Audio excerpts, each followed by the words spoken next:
It's Street Talk with Loretta Rose. Thanks for joining us. On today's show, we're going to talk with a special guest that is going to share his journey of defeat to becoming an overcomer.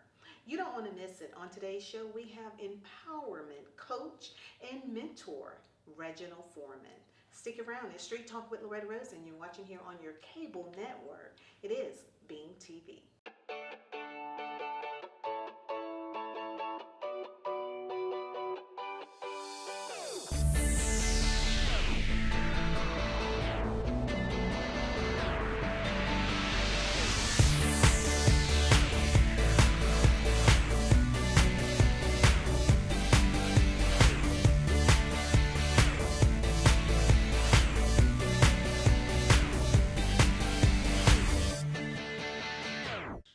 It's Street Talk with Loretta Rose, and thanks for joining us. On today's show, we're talking about empowerment, mentorship, inspiration, and motivation. Our special guest, Mr. Reginald Foreman.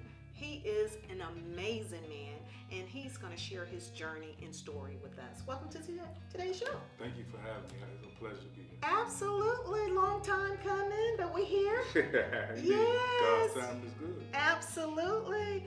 Wow. And you all are residing here in the local community. Right now it's Phoenix City. Phoenix City. All right. Well, we are glad to have you to help the community to know a little bit more about Reginald Foreman. You are an entrepreneur, a father, a husband, a mentor, empowerment speaker. Wow. Life coach. The list goes on and on and on. I want to start off by sharing just a little brief synopsis of your journey. And I was reading your bio, and it talks about, and you were sharing, you are an ex-offender, ex-thug, high school dropout, overcame gang, a life of abuse and mistakes, but then you found God and became successful. Amen. We just gonna get right into it. Wow, you're an amazing man. Well, to God be the glory. And I'm proud of you. Tell us about where it all started. Well, my life started in Chicago, Illinois. Born to a mother that, they say hurt people, hurt other people. She had different issues up and down. My father was in Miami, Florida. So I was in the Chicago projects, different areas in Chicago. But the Chicago projects was, they say it can hurt you, make you or break you. Yeah. So growing up in the Chicago projects, I had to fight a lot with different colors. I was born in a time where you could get killed wearing your hat the wrong way, the wrong colors and all that. I was getting chased home every day. I was a track star. Okay. Yeah, until I learned how to fight back, and then it's almost like you get forced to join a gang. Wow. So growing up with that, it was growing up with a mother that had her own issues, and I've seen my mother dealt with prostitution and drugs. There were times as a young man I saw different men coming out of her room and seeing her count money as they left, and I kind of figured out what that was. And so Chicago was a rough time for me. Wow. Yeah. Amazing. Wow. You've seen a lot. Did your mother have other children? Yeah, I had a brother. We had different fathers. I tell people, me and my brother was like Scottie Pippen, Michael Jordan, because one was dark skin and one was light skin. Oh, wow. And so my brother there were times that other gangs would get to my brother trying to get to me. You know what I mean? So we had a lot of different fights, and when my brother was around, it was almost like he got the love I didn't get. If I talked about him or said anything, my mother would hit me. So that was another problem, a chip on the shoulder I had, that my brother got more love than I did. And before I moved with my father. You're the oldest or youngest? Yeah, I'm the oldest. I have a sister too. Okay. Yeah, so my mother had 3 children. Wow. So Chicago to Miami. Well, Chicago then segued to Valley, Alabama. Ah. I was in Valley, Alabama in the 9th grade with my grandmother. I went back and forth from Chicago to my roots with my grandmother. Oh, wow. And kept getting in trouble everywhere I went. I was in trouble and fighting. And after that, I didn't know that my mother and father made an agreement that when I went to high school, that I would move with him. So the last vision I have was when I was in Miami. We moved to Miami, low income area, and when we moved to Alabama, low income area. And I remember my mother was I was arguing with my brother, and she just went off, and I had said something back to her, and I ran out the house, and my mother was throwing tools at me, wrenches and tools at me, and I ran up and tried to call my father. And my father, I remember him telling me, you need to respect your mother and go back to the house. Like I said, I didn't understand why he let me down. I thought I was going to move. But like I said, I didn't know the legalistic that I couldn't just leave. Right. And they had an agreement. So I was in the 9th grade in Valley High when I came back. And then I ended up going to Miami, Florida. I was about 14. Wow, 14. We're going to take a pause. The reason I'm taking a pause, because I don't have the rows. Are we gonna be okay with the sound? Oh yeah, I got you. It's strong? Mm-hmm. Okay, I just wanna make sure, that's why I was taking a pause. I thought about it, because we didn't have on the other mics. Okay, so we'll pick it up from there.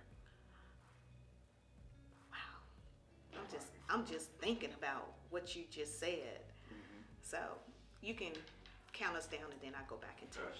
Count back in. 3, 2, 1. That's a lot Mm-hmm. to experience up until 14 years of age. Mm-hmm. So at around 14 and 15, what happened with Reggie? Well, my life was like the Fresh Prince of Bel-Air. Come from Chicago projects, like Will Smith was in Philly, and then to move with a middle income, they wasn't that wealthy, but my father and stepmother made over $100,000 together. I moved to Miami. I had my own room. They had a pool. We had 4 cars. It was a total different living. But also, I moved with a father that was military and straight. And before I moved with my father, my grandmother and my father had a conversation. She told my father that your son is a thief and a liar, because I basically not raised myself, but basically I did. I fended for myself, and I had to make it. So that was time I took money from relatives and stuff. And so my father said he was thinking that he was going to break it out of me. So now I'm moving to Miami. I didn't know that. I moved to Miami. I'm excited. But my dad would have me up early in the morning on Saturday morning cutting grass. I had to have a routine. I had stability. I didn't have that in Chicago. Some structure. I had a lot of structure, and which was good, but I didn't know. It taught me how to eat with a salad fork, a soup spoon, stuff. And I was like, man, I don't want to do this white people stuff. I didn't understand. Yeah. And first time I talked to my stepmother on the phone, she's real proper African American woman, educated. I thought she was white because she spoke correct English. And my father had to tell me speaking correct English is not a race. That's right. So that was a whole different world when I moved to Miami. And then the past followed me because I was supposed to go to private school, all boys. And I told my dad, all boys? I'm not gonna be able to date no girls, no. So I begged him not to go to private school. The girls' school was across the street, but that wasn't enough for me. So he let me go to the public school that was in the neighborhood across the street. The secondary school, some 5 guys tried to jump me in the bathroom, take my lunch money. So that being bullied followed me. And then from then, no more school. I joined with a clique. I really got in the streets as a thug because I was tired of being bullied. Wow. So it followed me. And in the midst of that, in Miami, I'm getting in trouble, getting into fights, and my father and stepmother would start having problems in their marriage, which I never seen them argue in front of me. They were good and perfect. But I started noticing on certain Thursdays, my stepmother would be sitting on the couch, and I'd come in, she'd be crying. My father wasn't coming home.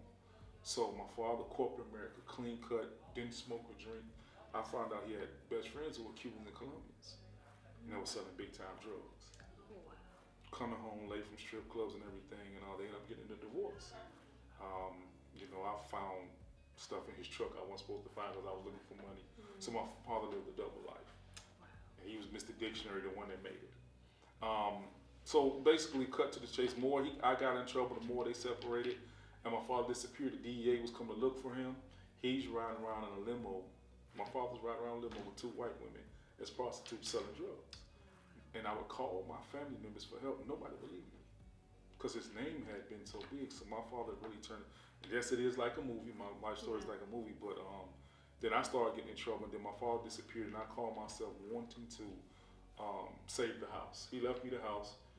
I had a chance to move with my auntie in St. Louis, Missouri at 16. But when I say Kojic Holy Ghost Fire Church, I said no. Skirt down their ankles, no makeup. I said I ain't gonna be able to live to my rap music. I ain't gonna be able to date no girls. So I called myself standing on my own 2 feet, and I ended up robbing a bank. At 19-year-old, I ended up robbing a bank. I did a lot of crime the last 2 years trying to take care of the house, robberies and stuff. I was called what they call in Miami a jack boy. I was robbing and doing things, and then I ended up robbing a bank. And in the midst of robbing the bank, I got illegally sentenced to 19 and a half years. 19 and 18 and a half years, yeah. Wow. So what happened was when I robbed the bank, I robbed the people personal stuff, personal wallet. But the state prison said that I took my time, let's say, outside the bank and then ran in the bank in broad daylight. I said, somebody on drugs, I said, crackhead wouldn't do that. Somebody gonna see me in broad daylight, but they lied. So I robbed the people. I was at 19, I was off the chain. I robbed the people in the bank. They were at work inside it was a drive-through teller, and on the hill is the big bank. So the drive-through teller opens at 8 o'clock. I ran in behind them, and I was desperate. I needed the money, and I said, I'm coming out here with something, so I took everything. Cell phone, purse, everything. And how I got caught was they traced me on the cell phone. One of the bank tellers that worked there, I was young and dumb, had like 11,000, could have bought a cell phone. And the older guy, which we call our OG, he told me burn everything. And I wouldn't listen. It was just when flip phones came out. Wow. I turned the lady phone on and got traced. Wow. Going to North Florida, going to pick up my god brother. And that's how they caught me. And I went there, and the state was supposed to run that time concurrent. Meaning while I'm doing federal prison, I'm doing state time. But I was never supposed to go to state prison because the bank robbery trumps a state charge because you robbed the bank. And so when I came back from the courts, even though I wasn't supposed to have a state charge because it was at one episode, I come back and the guys that had a federal charge went to the bus and they stopped me. The officer has a clip where he said, Mr. Foreman, you got to do your state first, then you're fed. And that's when I realized I don't have 9 years, I got 9.5 because they want me to do a whole 9 years in state and do the whole 9.5 in federal. And that's my first time ever getting in trouble. So I ended up with 18.5 years before my eyes. Wow. Yeah. Amazing. So what would you say to young people that may have even contemplated on even thinking of fast money? I'm just going to call it what it is. And I'm so, what I love about you, you're so transparent, Oh, yeah. you're so real, and you're saving lives. And Yeah. that's what your platform has been built on. You use your example, you use the negative, Yes. and turned it into a positive. What would you say to these young guys out here, and girls, young ladies too, because they kind of swift on their feet. Oh no, we had some with us that was girls, that was all. Yeah. I mean, I'm like, I don't even think that. Right. I'm like, how We do had you some even? tough girls that hung with us. Wow. What would you say to young people today? Well, I usually try to tell the young people that we need money, we want money. But the biggest thing is you're going to reap what you sow. Yes. And when I'm in front of all that, I say, you're not going to be these young, cute kids for long. Yeah. And half of y'all are really going through tragic things. Yeah. Your mother's abusive, molestation, rape. There's things going on at home. Yeah. But I try to get them to connect with the gift inside of them. Yes. We also know you reap what you sow. Whether you don't have to be super spiritual for that. Whatever you plant That's is good. going to grow. Yes. That ain't got to be biblical. Absolutely. So I showed them, you're going to reap what you sow. I know people who use Tupac and Biggie. All they rapped about was death and they died. It's a realistic thing. That's good point. So then instead of just keep trying to tell them about what's bad, I try to help them understand how great they are. You're created in the matchless image of God. Yes. I read that when I was 19 years old in prison. I didn't understand it. I was Genesis 1, 26, 27. I read I'm creating God's image because when I grew up, dark skin went in. I was getting called African booty scratcher, cut off the lights, you ain't gonna see. I was getting bullied for that. Yeah. And that's what made me start. Then I had a lot of acne. I know I tell people, I make people laugh. Now me and Moore's Chestnut, we popping right now. You know? Yes. But back then it was hard. Yeah. So I let them know that when I read that, I'm like, I'm creating God's image. I can't look like him. Yeah. But if I'm gonna read this Bible, listen to my grandmother, that God is all powerful. I gotta have something in me. Right. No matter what you was told, you're dumb, you're stupid, like your dad, you'll never make it. It's a lie. Wow. So once you tap into who you are, it's up to you. But then you find out every one of us was given a gift. Mine, I can write and draw. But growing up in Chicago projects, if you say you're a poet, you ain't selling drugs, you ain't playing sports, you ain't a rapper, you a punk. So I hid my gift. Okay. I wasn't no skateboarders and then where I come from. So I hid my gift until I was 30-something. And so what I try to help the kids understand that, look, it can be rough, but just like God showed me when I was in prison and I lost trial. That's a whole long story where the judge cursed my jury. And I went in the cell and I cursed God out. I had it. I was throwing the book. Like, where the F for you? My mother was beating me. Where were you when these guys were chasing me home from school? Where were you when I was hungry? And it was almost like God said moments later, are you done? I have a purpose for it all. And that's why I try to help people know there's purpose in your pain. Absolutely. And that's exactly what you do. I love that. I just that moment when you had that encounter with God, you were about, you said 19? About 19, 20. 19. Yeah. Before we go into a break, tell us, how was that moment? That moment was anger. God spoke to me before on the streets. We did a robbery. I was working at public supermarkets, and it was different guys from the other city of city of Miami. So we're trying to show out. Jump out the van, rob a guy that was going home.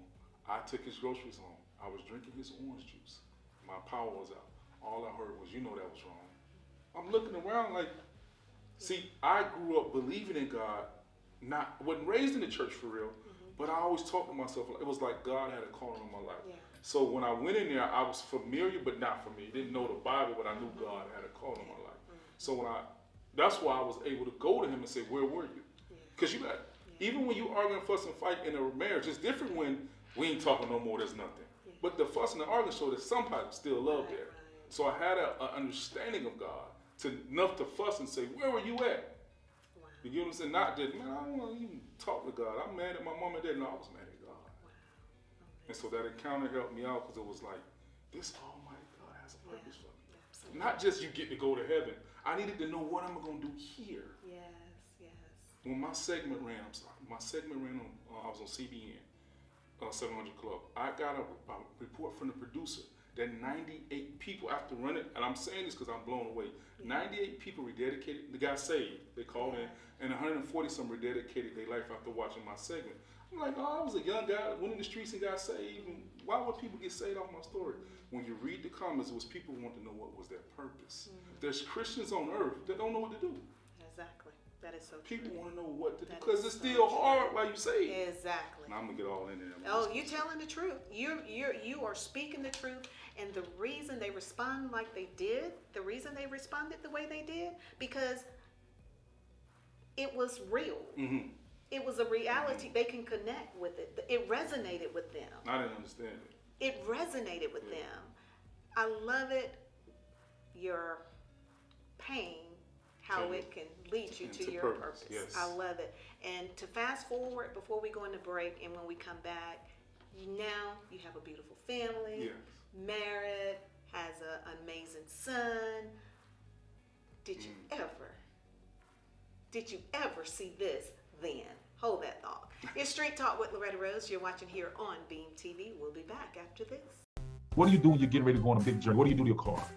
Tell me what do you have to do to your vehicle? You fuel it. You have to put gas in it. So we're on a journey in life. So if your car needs, your body needs to be fueled. So when I go through a problem, I have to pray immediately. I can't wait 3-4 days.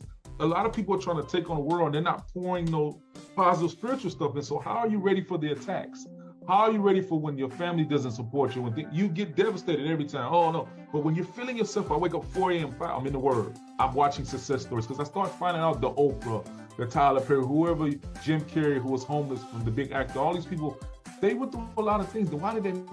Oh yeah. They bleed the same blood that I bleed. They bleed the same blood. But their mindset, like Will Smith, and I found out, even though I came from the Chicago Projects and my mother's on drugs, I'm created in God's image, and now I just got to hone in on my gift.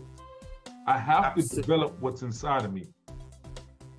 Welcome back. It's Street Talk with Loretta Rose, and we're talking about empowerment, a man that has an empowering journey. Well, we have Reginald Foreman and his lovely wife, LaTanya Foreman, on with us now, and I'm just going to say kudos to you. Wow. You are a gift, not only to your husband, but the community that you serve as well. Because I know this lady, and her heart is just immense for serving and loving people. I love this. Reggie, you hit a home run. That's what they tell me. Yeah, no. Now, Reggie, he was sharing with the first segment how he went to Valley, Alabama in the 9th grade. Mm-hmm. You are from Valley, Alabama. Absolutely. Born and raised. Yes. Graduated from high school and all. Yeah. Parents, your mother still live there. Family still there. That's your home roots.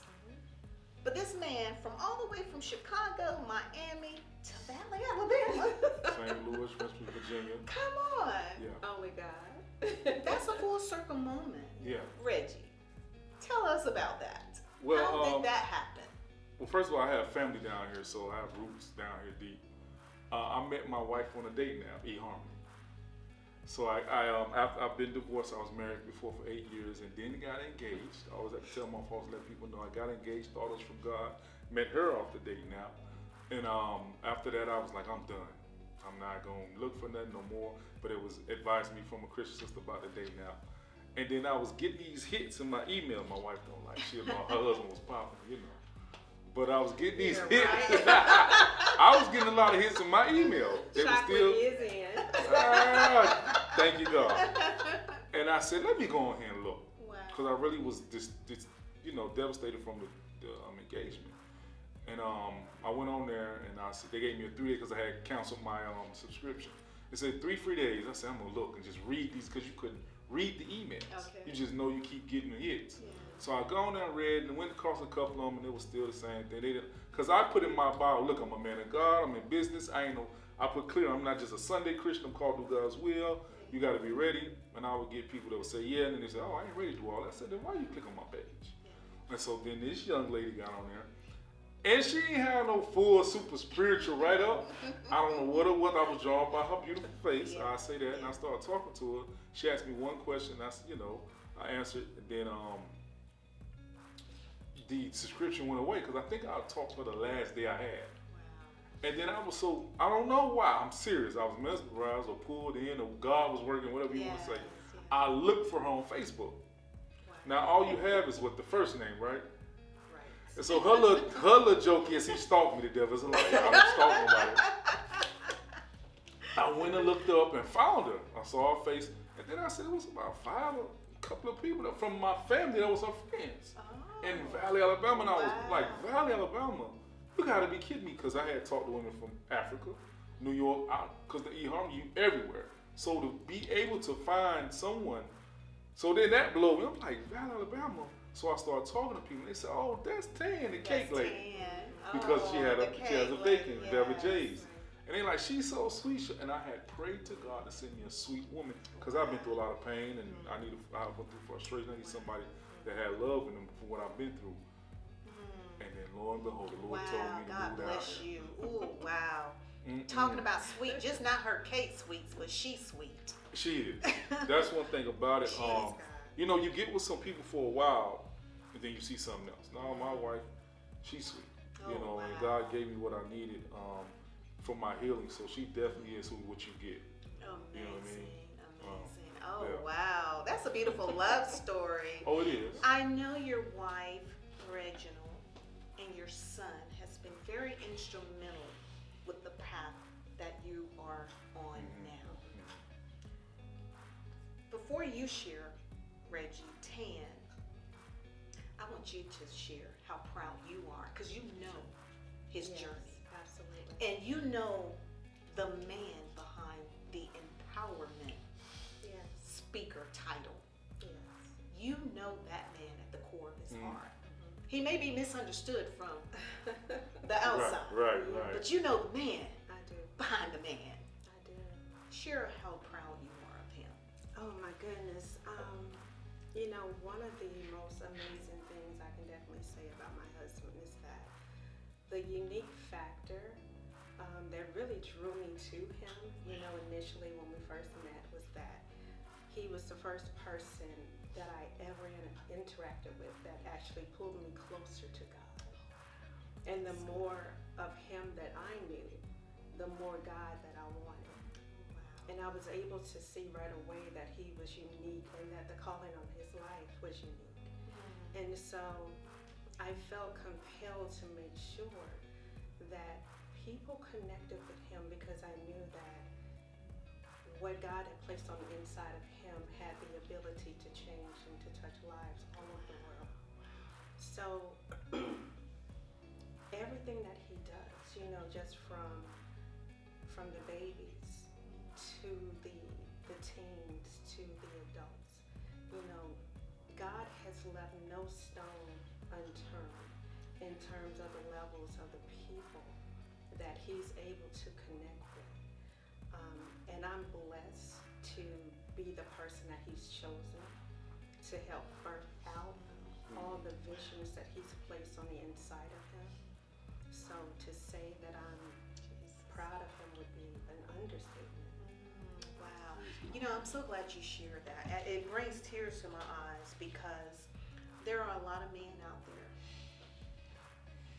have been wounded, have been broken, had a lot of pain, just trying to navigate through it, don't have a team, you know, but trying to get through it. But then there's some women out there with a man that carries that type of pain.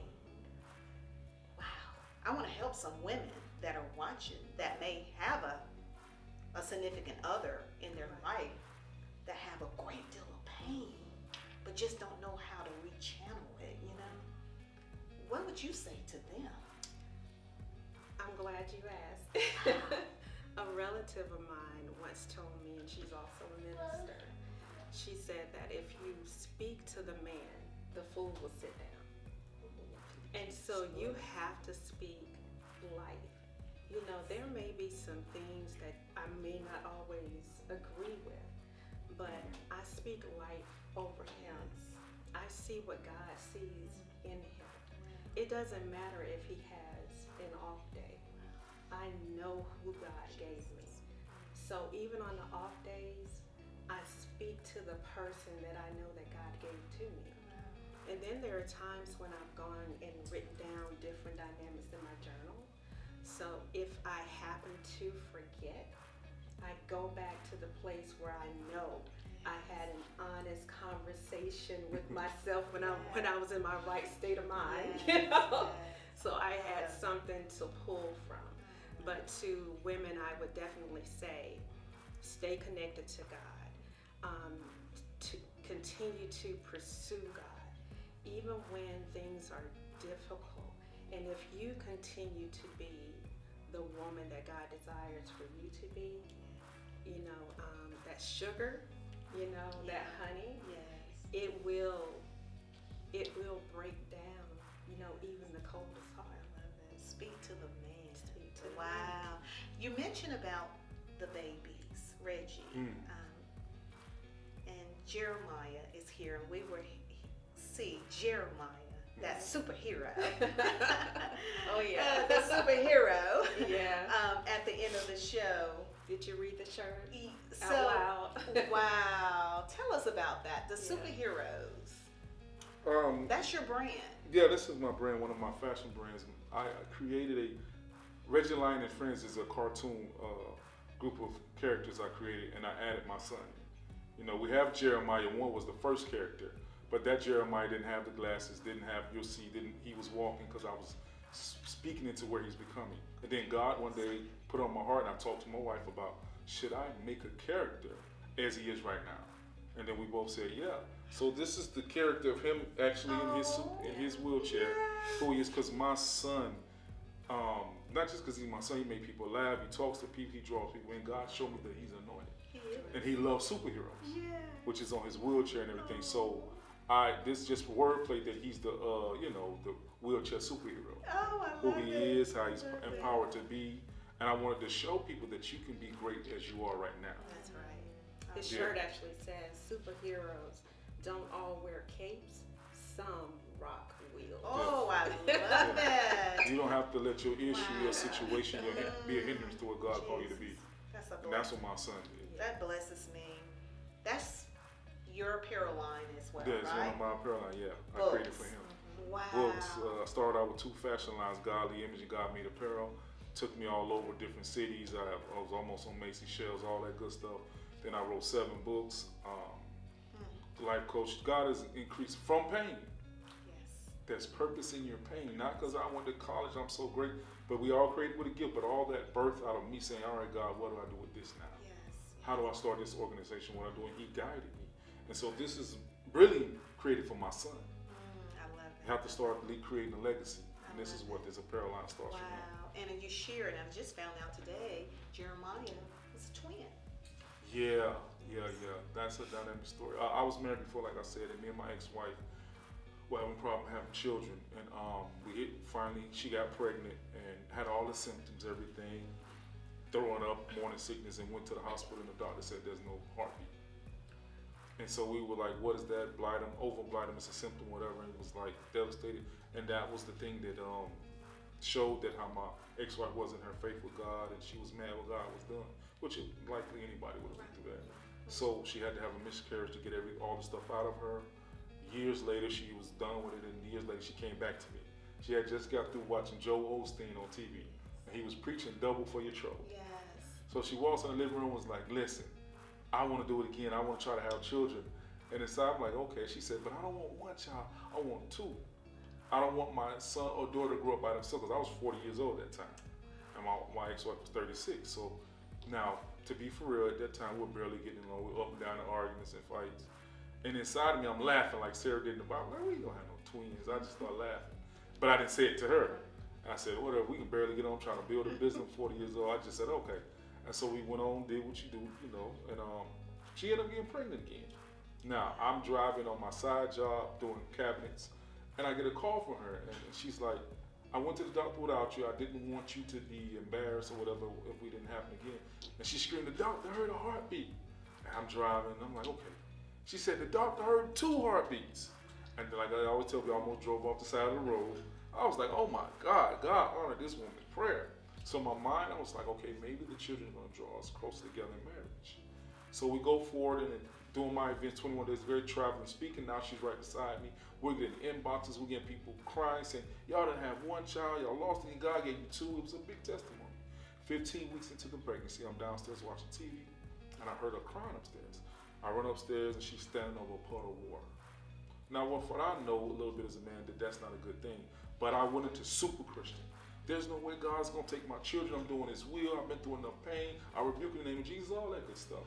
And she said, well, maybe because of the pressure on my cervix, because she had fibroids, uterus fibroids, that it caused me to pee on myself. And I was like, okay, well, maybe that's what it is. She said, okay, she took a shower. An hour later, I heard a worse screech. I go upstairs. She's sitting on the edge of the steps. Her legs were open. She said, look, there was 2 little feet dangling out. Oh, God. And so I'm looking, never seen her. She looked in my eyes. She said, I've never seen no pain like that yet before. She knew she started crying. We ran to the doctor, and the doctor said, I hate to tell you, I can tell by the sex you lost your little girl. They gotta understand that this is after praying, getting the twin, then getting the best of both worlds, a boy and a girl, your first children, and my daughter dies. So I'm at the hospital and everything, and I couldn't allow her to be in pain because she was done with God again. She was like, oh my God. And she said, I said, but you gotta stay strong. There's another child inside you, which is my son Jeremiah. He's a twin. And he's inside and everything. And she said, okay. So they have an operation on her cervix to keep him in there. 27 weeks go by. I'm laying in the hospital room on the couch while she's on the bed. It's like 2 in the morning. All here shuffling, nurses and doctors, and they're yelling. I think he had his umbilical cord wrapped around his neck. So they had to bring him out early. He wasn't bringing, it was up and down. So he came out like this small, the palm of my hand, 2 pounds and 1 ounce. He was a real preemie, but he came out screaming. Wow. So I was like, all right, God, he ain't got to be revived. Sadly, to find out he was diagnosed with cerebral palsy. So I'm like, I didn't receive that. I'm like, my son is going to walk. And one day when I picked him up, his hand did a crooked thing. And I said, my son has cerebral palsy. And so he's a handsome, smart young man, but he's not walking at the age of 6. He's amazing. Amazing. Yeah. He is amazing. I love the fact he did his first speaking engagement. And it brings tears to my eyes because God has purpose in everything Yeah. He does. Yeah. And Jeremiah, he is just such a light and such a blessing. And when he hit the stage, when we get him on, we'll let him share and close out the show with his favorite saying, which is so amazing. Yeah. I've heard you, Tan, and Reggie talk about how amazing Jeremiah has been to the both of you. You all just celebrating about a year of marriage this year. So congratulations, almost 2 years, almost 2 years. And you were talking about Jeremiah, how he has been such a blessing to you all because he's with you all for the summer. Yes. He is, first time. Yes, First time all the way in and he keeps Alabama. you on your toes. Absolutely. Yes. Never a dull moment. Never a dull moment. just like you said, Reggie, how your pain will lead you to your purpose. Purpose in your pain, And yes. there is purpose in your pain. You have demonstrated that with your walk since a teenager, since a child. And look at you now. You are an empowerment speaker. You travel to speak and encourage others. We've seen it where you're speaking to many young people to encourage them, to help them see beyond where they are. How does it feel to be able to be where you are now? It started with a choice. You Yes, decided. always. Yes. You decided. Indeed. But how does it feel? Because you're encouraging so many other. How does it feel to be where you are now? You on the other side, my brother. Yeah, that it feels great because I was suicidal many times. I've dealt with a lot of tragedy. After my divorce, I was homeless for 2 years. That's another big thing.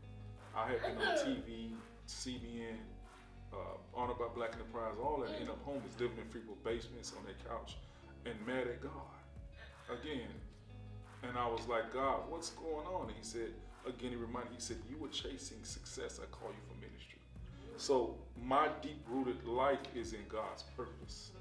And he didn't stop me from making money, but it can't be my God. Yes. And so it feels good because, like me and my wife talk about, a lot of people can go back in their thoughts and see things that are bothering them. If you can see that, then it can take you down. That's why people are suicidal. So purpose, I get to see God kept his word. Yeah. That he'll do something with it. Yeah. So that's why I can speak. I'm saying, man, I've been through everything. Except for, I never had nobody in molestation, but everything else I've been through. So I can talk to them. I have grown people crying. I'm like, there's the other side to this. Yeah. It is another side to it. Wow. So yes, it feels good because we want to be able to trust somebody on this earth. Yes. Humans don't do it purposely, but somebody, your mom and daddy can let you down. Yeah, absolutely. Wow. So yeah, it feels good. Well, we appreciate all the motivation and inspiration and empowerment you have brought to today's show and just sharing your journey, your story, and also your platform, the superheroes. We want to see this globally because that's the way he's going. And this is our shirt also. Yes. This Oh, is okay. Reggie the Lion, Prayer is Powerful. This is the character. You'll see this doll everywhere, just like Mickey Mouse. Wow. That's Look, him. Reggie the Lion. Reggie the Lion. Wow, I love it. And you all have been really traveling, doing the work, getting out there, spreading the good news, because that's what I consider it as well. How can people follow you and support you or make purchases? Because you have a website. Well, my personal website is my name, ReginaldForeman.com. That's ReginaldForeman.com. Apparel is Reggie the Lion, and the books, the new books that we have, children's books, Bible Superheroes, that's on ReginaldLion.com. So it's ReginaldLion.com and ReginaldForeman.com. Facebook is Reginald Foreman, and it's God Made. Awesome. And he's right here in our local community. You better get him while you can. So he goes out and speaks to young people as well. So you can And get adults. And adults Yeah. as well. I love it. We keep on, brother. No one left behind. Exactly. No one. God I gave me a love full. it. He gave me a full ministry for every age. I love it. Yeah. I love it. Thank you for saying yes. Thank you for saying yes, because so many keep No, that's running. true. Yes, they do. I'm a life coach. I coach a lot of them that's still running. Wow. So I know. Wow. Yeah. We're going to take a final break. We're going to come back and we're going to hear from the superhero, Reggie the Lion. Jeremiah, he's ready to come on Yes, too. he is. Stick around. It's Straight Talk with Loretta Rose. You're watching here on your cable network. It's Beam TV. We'll be back after this. Hi, my name is Reggie the Lion, your positive thinking affirmation character.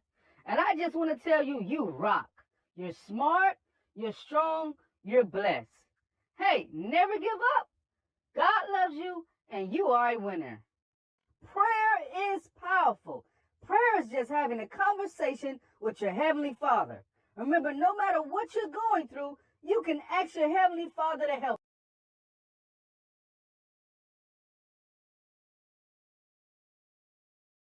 Thanks again for watching Street Talk with Loretta Rose. And as we're getting ready to wrap up today's show, we want to thank our special guest, Reginald Foreman, and his lovely wife for joining, Latanja.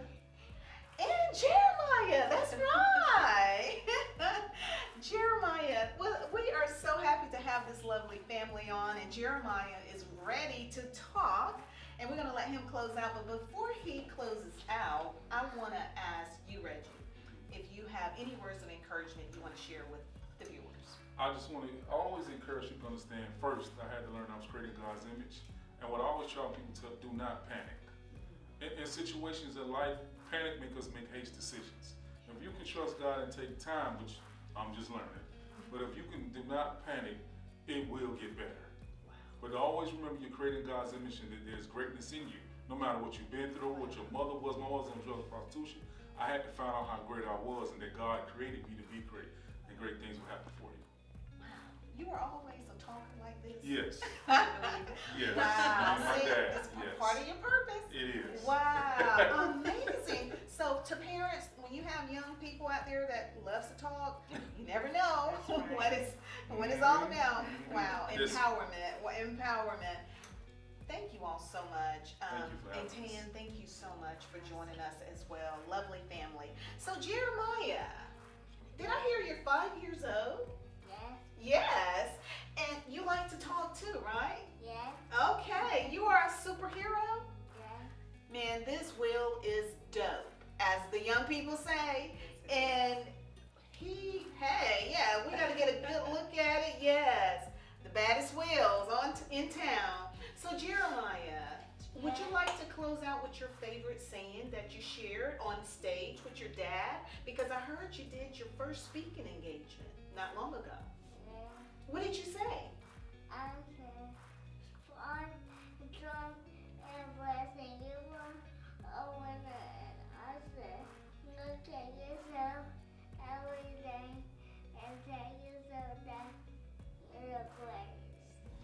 Ah, yes, amazing. Look at yourself every day and say that you are the greatest. You are the greatest. Thank you for encouraging us. Thank you. Awesome. Well, Jeremiah said it. Please take that and run with it. We want to thank you so much for watching Street Talk with Loretta Rose and our empowering guest, Reginald Foreman. You've been watching here on your cable TV. It's me. I am successful. I am successful because I'm created in the matchless image of God. I am successful because all things work together for my good. I am successful when it's dark. I am successful when I'm in pain because God created me in His image for greatness.